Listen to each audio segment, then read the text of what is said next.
Buenas tardes, vamos a explicar rápidamente cómo se desarrollan estos dos ejercicios que ustedes están observando en la pantalla.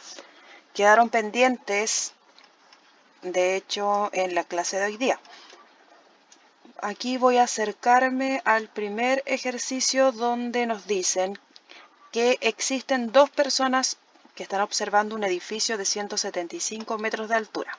Entonces ustedes van a enfocarse en la figura acá, donde dice primer observador, segundo observador, ¿ya?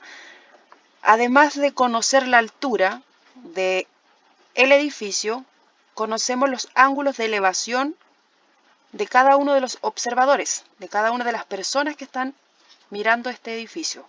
Por ejemplo, en este primer caso tenemos 14 grados 20 minutos. Ese es el ángulo que se forma entre el primer observador y el edificio, el ángulo de elevación. Y además tenemos en el otro lado el segundo observador que está mirando al edificio, ¿cierto? Y forma un ángulo de elevación de 18 grados 50 minutos, esta parte de acá. Inmediatamente ustedes podrán percatarse de que se observa un triángulo. En los dos casos se forma un triángulo, que podríamos decir es un triángulo rectángulo, porque tenemos la altura del edificio, entonces en este sector de acá se formaría el ángulo de 90 y acá también, ángulo de 90. Con esta información se debe trabajar para poder calcular lo que es la distancia horizontal 1, en este caso desde el primer observador hasta el edificio, ya, porque aquí si seguimos leyendo el enunciado nos dicen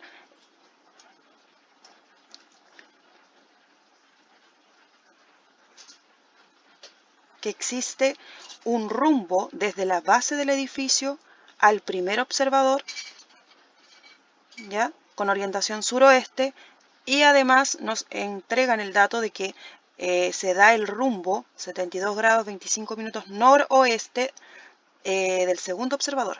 Entonces, con estos datos tenemos que llegar a la distancia que existe entre las dos personas. Nos enfocamos nuevamente en la imagen y decimos: primero necesito calcular la distancia horizontal 1, esta que está aquí, desde el observador hasta el edificio. Entonces ustedes tendrán que ver cuál es la manera más pertinente de poder hacer ese cálculo, y ahí tendríamos este dato. Luego, la misma forma se emplea para calcular la distancia horizontal 2, que es del segundo observador, ¿cierto?, al edificio. Obteniendo estos datos, vamos a llegar acá y vamos a tener un nuevo triángulo, ¿cierto?, en donde solamente generamos el edificio, lo representamos con un punto. Este punto de aquí sería la base del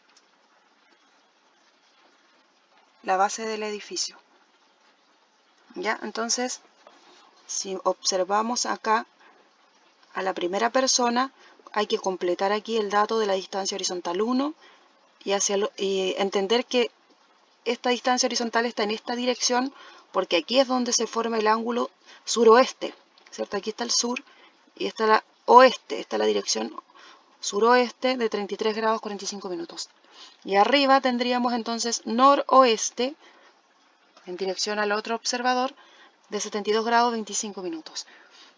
Con esta información, rápidamente podemos obtener el ángulo aquí del centro de este triángulo, lo que tengo indicado con verde, restando 180 menos la suma de estos dos ángulos, y ahí obtengo entonces el ángulo interno de este triángulo. Además, ustedes anteriormente ya han calculado la distancia horizontal 1 y la horizontal 2. Y aquí tienen que recordar cuál es el teorema que mejor aplica cuando tenemos una distancia, otra distancia, ¿cierto?, y el ángulo comprendido entre ellos. Entonces, una pequeña ayuda, ahí el teorema que se ocupa es el del coseno. Empleando bien los datos y reemplazándolos entonces en el teorema del coseno, ustedes van a dar con la distancia entre los dos observadores, que es lo que se pregunta aquí en este problema. ¿A qué distancia está una persona de la otra? ¿Ya? De esta manera entonces se desarrolla este ejercicio.